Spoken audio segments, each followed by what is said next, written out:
Hey guys, what's going on? And yes, the green screen is back. I figured I would use this thing for a more special video like a solo top 10, top 5, or in this case, for a late reviews Roundup video, to which, welcome. So if you guys haven't noticed, there are more than a couple of reviews that I have missed in the past 6 months. Now to clarify, I haven't done these reviews because it's not that I didn't want to do the reviews themselves. The reasons why is because I either got busy when I was supposed to be filming the reviews, or life just got in the way. And you know, sometimes rather than recording a review, I'd rather just enjoy life and, you know, hang out with family or just see my friends. But I didn't want to leave you guys hanging, so buckle up because it is time for another one of my late review roundups, starting out with the remake of Pet Sematary. So Pet Sematary, like I just mentioned, is the remake of the 1989 Pet Sematary, a film that I thought, while it was campy, it was still a lot of fun. And in this version of Pet Sematary, we follow characters played by Jason Clarke and Amy Seimetz, I believe that's her name, as they take their children and their cat Church to basically start a new life out in this countryside. However, one day when they unfortunately find their cat Church killed by a truck driver that's just going way too fast, John Lithgow gives Jason Clarke the advice of, oh, bury your cat in this burial ground and let's see what happens here. And while the cat comes back to life, the cat is a dick, to say the least. And of course, afterwards, bad things start to happen. Pet Sematary Remake was a film that I was not interested. I mean, the trailers just didn't catch me at all, and plus when I saw that in the trailer that a jump scare was caused by a truck, yeah. But when I heard the early reviews coming out of SXSW saying that this film was actually quite good, I was surprised. But then I finally saw the film to see how it really was, and to put it lightly, I was not a fan of Pet Sematary. I actually prefer the 1989 version. Now that's not to say that I didn't hate everything about this movie, because there are a few redeemable things. Like for one thing, the performances in this movie, specifically from Jason Clarke, Amy Seimetz, and John Lithgow, they're all phenomenal in this movie. The little kid who plays the daughter is quite good as well. Not to mention the film is beautifully shot and there are some really creepy moments, and I absolutely loved the third act of this film, and the ending was really dark, and it was something that I really appreciate that they had the balls to go in this direction. Now, one of my biggest issues with Pet Sematary was that this film was honestly, for the most part, it was boring. I mean, sure, the performances for this film are great, but when it comes to the character arcs, there really isn't any development. I mean, you get some insight into what Amy Seimetz's character is going through, but you don't really dive down deeply. With Jason Clarke, there's really nothing going on there. Same with John Lithgow, even though I loved him in this film. And not just that, but really every scare in this film, minus, I guess, a couple, they're all loud noise jump scares. Particularly the freaking truck! And actually, by the way, I was the only person in the theater for this, so that should probably tell you how good this movie is, right? There are many moments that are predictable, and not just that, good God, and this is a spoiler, but I have to talk about this, but good God, Jason Clarke's character is a fucking idiot in this movie. I mean, seriously, when you bury your cat, and your cat comes back, not the same as he was, and the cat's a prick, maybe you don't do the same thing to your daughter? It was moments like that I just thought, yeah, you deserve what's coming to you at this point. I saw almost every jump scare coming. There were a couple of scares I was like, oh, okay, that was actually pretty dreadful.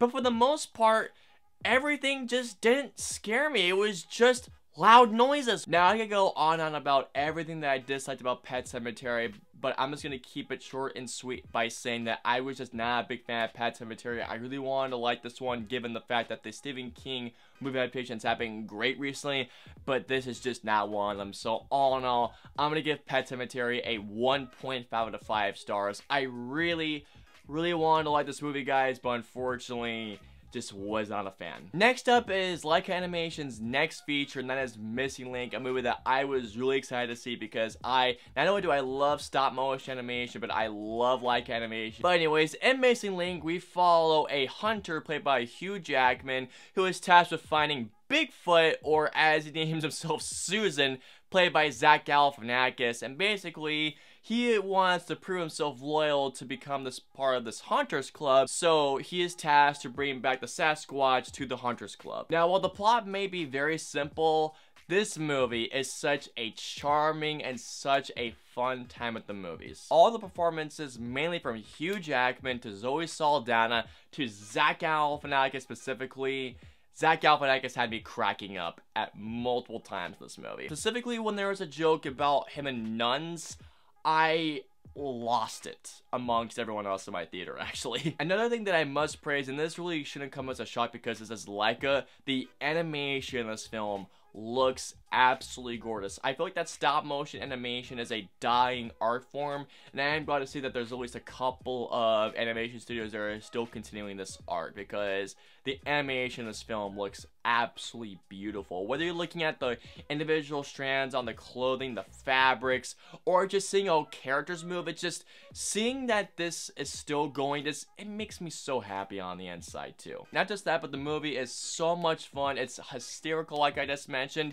and there are a couple of parts that really caught me off guard. Now, the one thing I will say about Missing Link is that I just didn't love it compared to Coraline, Paranorman, or Kubo and the Two Strings. Missing Link is a very great time for families, but it really doesn't go, I really feel like, that the greatness that I feel like that Kubo and the Two Strings was, because Missing Link is just your standard, while great, but at the same time it's just your standard animated movie. When it comes to storyline, there are a couple of parts that I feel like that do drag in terms of pacing. There are a couple of characters that I feel like that just were disposable characters. Still though, nonetheless, Missing Link was a great, charming, and a very funny family adventure from Leica. So all in all, I'm gonna give Missing Link a 4 out of 5 stars. Again, guys, this may not be the greatest Leica film out there, but still, if you're looking for a great film to watch with a family, definitely check this one out. And it sucks this movie bombed, seriously. Leica deserves so much better than this. Next up is a movie that I was highly anticipating, given that the director of this film directed one of my favorite movies of 2015, and that is Under the Silver Lake. I was really anticipating this movie because I absolutely loved It Follows. That's actually one of my favorite horror films of the decade. And plus, what I heard, it was doing more of a neo-noir mystery film with some comedic aspects that involved Andrew Garfield and Riley Keough. Absolutely, I got hyped for that. But in Under the Silver Lake, we follow a character played by Andrew Garfield, a character that is obsessed with conspiracy theories to the point where he's just lazy and doesn't have a job. But then one day he meets a new neighbor played by Riley Keough, and the two of them develop a bond, some sexual chemistry, until the night that they are hanging out, Riley Keough tells him, hey, come back the next day. And when he does come back, he notices that, hey, where the hell did you go? So as a result, he just tries to find her. Now, going to my pauses, the performances, especially by Andrew Garfield and Riley Keough, had me invested the entire way through, and I was invested in Andrew Garfield's journey to find out not just what happened to his neighbor, but just all the conspiracy stuff happening around him. Like, there's a couple of storylines in this film, I'm not gonna lie, that I thought were really cool. Another thing that I really dug was the cinematography. Mike Liakis, who also shot It Follows, which is David Robert Mitchell's previous film, brings such a very colorful and a very vibrant color palette to this film. I mean, the colors of this movie balance, and it's a really attractive looking movie to say the least. And another thing that I really dug was the score by Disaster Piece, who also composed It Follows. Disaster Piece brings a very neo-noir 50s style soundtrack to this film, and I really appreciate that he tried to bring a 50s soundtrack to essentially a modern day picture. Now, one thing I will say, this is a thing I liked, but I could personally see others not liking this film, but the film heavily draws upon David Lynch's movies. Now, David Lynch's movies, if you haven't seen his stuff, it's some weird shit out there. It's good stuff, like Blue Velvet and Eraserhead and Elephant Man. They're all weird, but still, they're good stuff. And clearly in this film, in the first 5 minutes alone, you can feel David Lynch's influence everywhere on this film, and that's gonna be to a polarizing degree, I feel like. And another thing that I really admire about this film was the ambition that David Robert Mitchell has. Clearly, David Robert Mitchell has a lot of ideas that he wanted to showcase. And like I mentioned before to you guys, I liked Under the Silver Lake, but I wanted to love it, so did that, and this was a disappointing film for me. Now, the main plot line in this film is that Andrew Garfield is trying to find what happened to his neighbor played by Riley Keough. There are many aspects of this movie that I legitimately thought that they forgot the plot. One of the things that David Robert Mitchell is trying to do is that he throws around so many things. Like, for example, there's a thing about a dog killer that goes absolutely nowhere into that, and there are some really weird scenes in which they try and put in some comedy that just, and like I mentioned before, David Lynch vibe. This is where the David Lynch vibe comes at its strongest, and this is where it didn't work at all. The film is about 2.5 hours long. They could have easily cut out, and I mean they could have easily cut out about half an hour because there were long stretches of this movie where I felt like this movie was going absolutely nowhere. And another thing was the ending. I was just not a fan of the film's ending at all. So all in all, I really wanted to love Under the Silver Lake, given that I loved It Follows, but I have to say this, and this hurts me to say this, Under the Silver Lake is a disappointment for me for this year. So all in all, I'm going to give Under the Silver Lake a 3 out of 5 stars.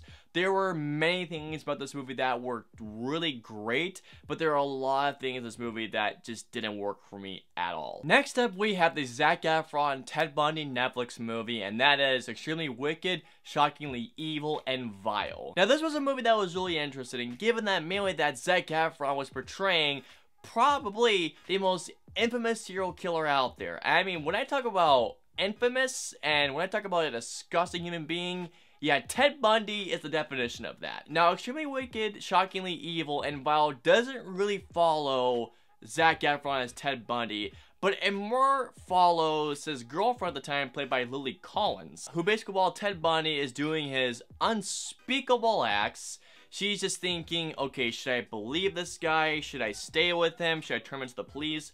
What do I do? Going to my positives, Zac Efron gives the performance of his career in this movie. He did such a phenomenal job playing as Ted Bundy. He is charming, he's very charismatic, while at the same time he has the eyes of a killer, but at the same time he can switch on a dime and make him seem like a puppy dog, like a harmless puppy dog. That, but Lily Collins was great. John Malkovich does a phenomenal job as the courtroom judge, as the one who sentenced Ted Bundy's life sentence.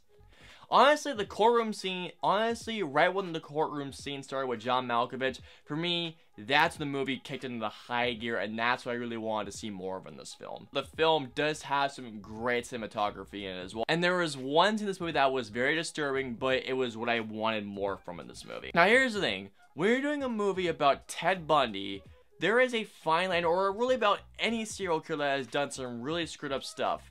There is a fine line that you have to tread between exploitation or just straying away from the path. And I feel like that this movie strays a bit too far away from the path. If you know about what Ted Bundy has done in the past, there will be many moments in this film in which when he and his then girlfriend were talking, and when he's trying to say, no, believe me, you'll just think, what are you, fucking idiot? And I'm not gonna lie, there were multiple times in this movie I just thought, just leave him! This movie to me felt like Pain and Gain, where to me, Pain and Gain was trying to make me empathize with the killers who had done all these actions. And Weird doesn't really come close to describing that feeling. I feel like this movie wanted me to support Ted Bundy and what he did. But if you have looked up what Ted Bundy has done in the past, I feel like that if a movie is trying to get you to sympathize with Ted Bundy, that's fucked up, to say the least. Again, there's another disappointment for me, so all in all, I'm going to give Extremely Wicked, Shockingly Evil, and Vile a 1.5 out of 5. I really wanted to like this movie, but this is a movie that I just came out disliking rather than liking. It's on Netflix, so if you want to watch it, go ahead and watch it. Next up is my review for my second most anticipated movie of 2019, and that is Godzilla King of the Monsters, or as my buddy Romy likes to call it, Godzilla King of the Motherfucking Monsters. Anyways, Godzilla King of the Monsters is the sequel to 2014's Godzilla, a film that I loved. And in this film, the Corporation Monarch are basically trying to raise the other monsters that Godzilla has been known for fighting for years, like King Ghidorah, Rodan. As basically, they're trying to save the Earth from extinction. The only way to do that, have Godzilla fight the monsters. When I found out that I was seeing this movie early, I was jumping up and down, going like, this is gonna be the greatest sequel, or one of the greatest sequels of all time. And I liked it. Again, another film that I liked, but I really wanted to love. Positives-wise for the performances, everyone is fairly good for the most part. Millie Bobby Brown, Bear Farmiga, Kyle Chandler, Charles Dance, Ken Watanabe. They are fairly good in their performances. Also, the monster battles. Holy shit. Especially when you see Godzilla fighting Ghidorah for the first time. Good God. Not just that, but there's an amazing fight with Rodan against fighter pilots, which was badass as all can be. The visual effects are out freaking standing. I mean, seeing certain details on the creatures made me go like, holy crap, wow. The cinematography, this movie looks beautiful, and the score by Bear McCreary This man is a genius with composing. If you have not heard his music, especially from God of War, listen to his music. Seriously, this guy is one of my favorite composers working right now. And again, I will say this right now, Godzilla King of the Monsters was a film that I wanted to love. But yet again, to a big factor, this film was disappointing for me. In terms of the humans aren't interesting whatsoever. Kyle Chandler is a guy that knows everything. There's a whole storyline between this broken family that is never explored. Plus, there's this huge ensemble cast. By the way, Sally Hawkins is in the movie for about a couple of scenes and she goes away. Thomas Middleditch, nothing to do essentially. Like here, he's just there to spout dialogue and that's about it. There were some entertaining aspects of the story, but I was never fully invested for what these guys were trying to do. And I'm not gonna lie to you guys, the first hour of this film, minus a couple of places in this, the first hour, this movie takes a while to get going. And another thing I will say is that the sense of scale in Godzilla King of the Monsters doesn't feel nearly as epic nor as grand. Now, don't get me wrong, the monster battles are awesome, but when it comes to the scale of the actual monsters, they didn't feel as epic or as grandeur as what Gareth Edwards did with his Godzilla. And I'm gonna say this right now, if you guys are not fans of how the human story was done in the 2014 Godzilla, you're gonna probably like it here even less. While I did love how the human story was done in the 2014 Godzilla, I just feel like this one was even more thinly developed. I mean, like, there was hardly any development for the characters whatsoever in this movie. But I will say this, if you're going into this movie just for the monster action, you'll be more than satisfied. But for me, I wanted more personally, especially for the human stories. So all in all, I'm going to give Godzilla King of the Monsters a 3 out of 5 stars. I wanted to praise this movie to the high heavens and say this is one of the best sequels out there.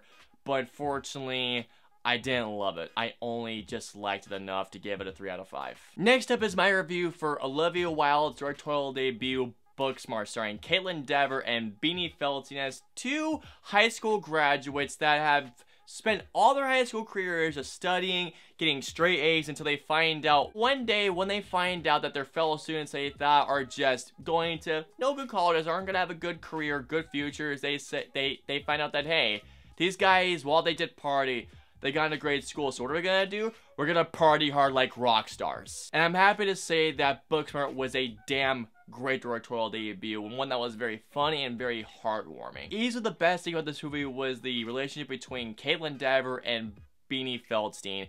These two worked wonders together, and I truly believe that they were friends. Their comedic banter, their more heartbreaking scenes, I absolutely love these two together. There is a running gag between the two of them of when they get dressed up and they see each other in the same clothes. They just have this non-stop back and forth that had me smiling and had me cracking up a little bit. Now, one of the things about this movie is that this movie has been compared to Superbad, given that these two are on a journey to basically go to a party for the first time. And to that end, I will say is that this movie does mirror some similar story beats to Superbad, but it is its own film, because this movie, at least I will say after the first 20-minute mark, this movie was just, for me, non-stop fun, had a lot of laughs, especially from Billie Lourd. Oh my god. Every time she came on screen, I laughed my ass off. I also love the soundtrack, and by the end I was just like, I want to see more of Olivia Wilde doing more movies. I want to see what she can do with more genres. I don't think this movie is amazing per se, but it's damn great. The first 20 minutes, I did not like Beanie Feldstein at first. Like, she just came off as a cocky know-it-all at first to me. And there are a couple of scenes, one particular scene, a very pivotal scene in the film, in which, I don't know why they decided this, but they decided to drown the dialogue and replace it with music. I feel like that wasn't the best choice, but I do feel like that there were a couple of scenes I feel like that just weren't necessary to me, to be honest. But all in all, Booksmart was a great directorial debut from Olivia Wilde. I want to see more of what she does in the future, so all in all, I'm gonna give Booksmart a 4 to 5 stars. I love the chemistry, I was laughing throughout, and there were some parts that I did have a big smile on my face. There was a part that I did get a little emotional at. Okay, so next up is gonna be a really controversial review given the subject matter. And you guys know me personally, I don't particularly watch documentaries unless the subject matter interests me, but also the Sundance reviews got me interested. And coming up is my review for the documentary Hail Satan? Hail Satan is a documentary that's directed by Penny Lane that basically gives us an inside look at the Satanic Temple, which is a very controversial movement. I mean, very controversial. Now, I'm not a particularly religious person, but the subject matter of this film did interest me, because this is a film about a religious movement that's basically just trying to separate church from state and what they go through on a daily basis. And I'm not gonna lie to you guys, I really dug this movie, and I mean I really dug it. It was very entertaining, it was at times hysterical, and it was a very interesting, very informative watch. Now, one thing I learned about these guys is that when people talk crap about them, they will troll back, and they will troll hard. Like, there is a particular scene that I could see would offend a lot of people out there, even if you hate these guys. But there's a particular scene that involves them with the Westboro Baptist Church. It's a very controversial thing that they did against them, but still, I couldn't stop laughing, I'm not gonna lie to you guys. But really what this movie had me in for was that I was really entertained seeing the history of the church, of how it came to be, how some members interacted with each other, what these guys were trying to do, even though that essentially all America is against these guys because they believe they're just devil worshippers, when they really, that's not what they do, it's more of a theatrical effect. And there were a couple things about these guys that I actually didn't know. I was just like, oh, whoa, alright. But something that I really appreciate about this documentary, and I really appreciate when documentaries do this, but they show both sides of the coin. Like, one side shows what the Satanic Temple is fighting for, while the other side is basically pushing back against them. And the fight between the two was a really interesting watch, and it had me engaged throughout the entire film. Now, I'm not gonna lie to you guys, this is a film that I feel like is going to be a very uncomfortable watch, especially for those of you who are completely against the temple. There are definitely a few aspects that I feel like will make people not only just awkward, but very uncomfortable. And I know this because there were two people sitting a couple of rows in front of me in a theater that was only had 9 people.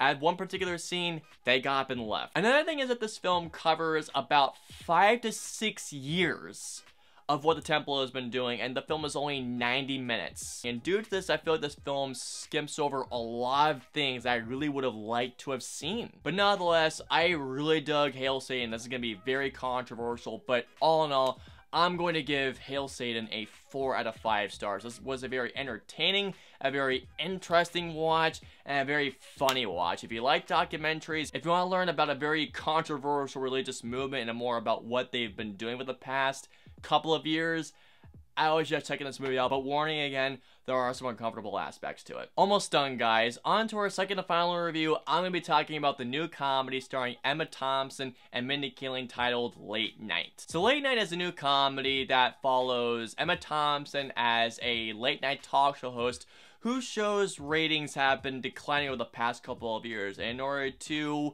make the show better, she wants to hire a female writer, and that's where Mindy Kaling comes in to offer some experience to make the show not only better, but a lot more funny. So Late Night was a film that I didn't have any particular interest in, but I heard some good things, so I wanted to go see it. And I will say that Late Night was a solid movie. Nothing amazing, nothing particularly great, but solid. Performances-wise, Mindy Kaling and Emma Thompson absolutely nail it. I love their chemistry. There were parts where the two of them bantering, I couldn't stop laughing. I like the newsroom writers, one particular guy who was very sarcastic, and at one specific part he jokes about how this person lives and what would be like a crack house or something, or was it a police place that just, it had me dying. That is up, but the movie is very entertaining. And another thing that I really dug was the timely subject matter of what women have to go through against men these days for show business. It was something that really hit hard, I thought. Now, I'm going to reiterate this. This was an amazing film. As I will say, is that this film was pretty formulaic in terms of comedies. In terms of plot structure,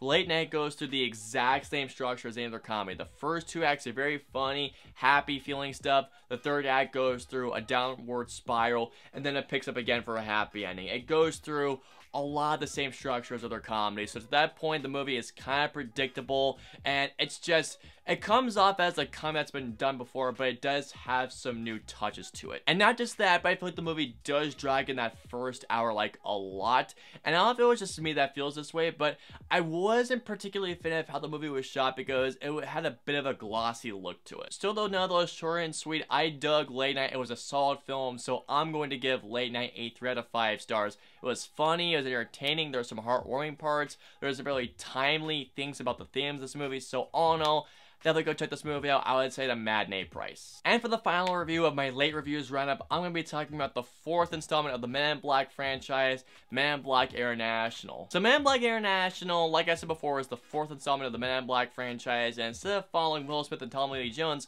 we follow new characters played by Chris Hemsworth and Tessa Thompson as a little child, Tessa Thompson, her memories were not wiped by the MIB when she was a young child, so as an adult, she has spent her entire life looking for the Men in Black. She finally finds them, and after a conversation, she joins them, which was unexpected. But the head of the MIB, of the American branch anyways, played by Tessa Thompson, sends her to London as there has been a crisis in London in which she teams up with Chris Hemsworth to find out what is going on. Now, I'm a big fan of the first Man in Black film. The second one, not so much. The third one I thought was a solid conclusion to which I thought was what I say a trilogy.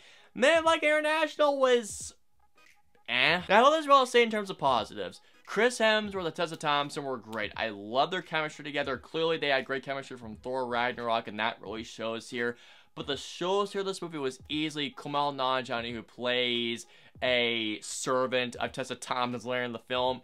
His jokes had me cracking up. I loved him in this movie. I mean, in fact, if they made a spin-off of him, I would happily go see it. Some action scenes were fairly well done. The visual effects weren't too bad. And I felt like that after the first half of the film, it picked up. Now, this will say right now, Men in Black International is not one of the better Men in Black movies. It's better than Men in Black 2, without a doubt. This movie feels like more of just another installment of a franchise. One of my biggest complaints with this film was that it was not an interesting movie. Despite there being so much going on, there were no stakes raised. Like, I didn't really care if Chris Hemsworth and Tessa Thompson's characters got through this journey or if they died or not.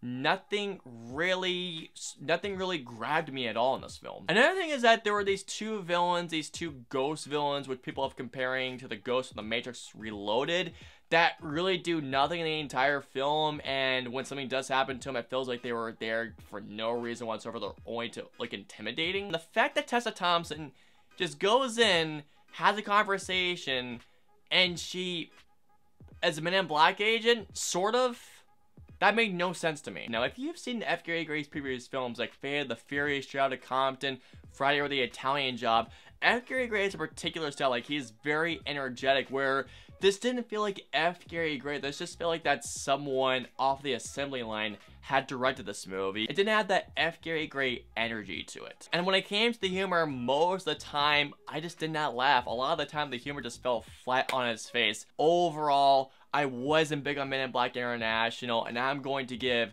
Men in Black International a 2 out of 5 stars. All I wanted for this movie was just good, mindless popcorn fun. But what I got instead was just a movie that felt like just another add-on just to have another installment of the Men in Black movies. These movies should have just ended with Men in Black 3. Alright guys, and that's going to do it for the next edition of my late reviews roundup. Please comment and let me know below. Have you guys seen any of the movies that I talked about? If so, what do you guys think? Let me know below. If you guys want to follow me on social media, I'm on Facebook, Twitter, Instagram, Twitch. I'm also on Snapchat and Stardust. So if you guys want to follow me on all those social media platforms, all the links and usernames are in the description below. I hope you enjoyed this latest edition of my late reviews roundup. If so, please hit that like button, share, and subscribe. Also, don't forget to hit that notification bell for whenever a new review or video goes live. If you guys want to see any of my previous reviews, please click either right there or there. And until my next review or video, I will see you guys next time.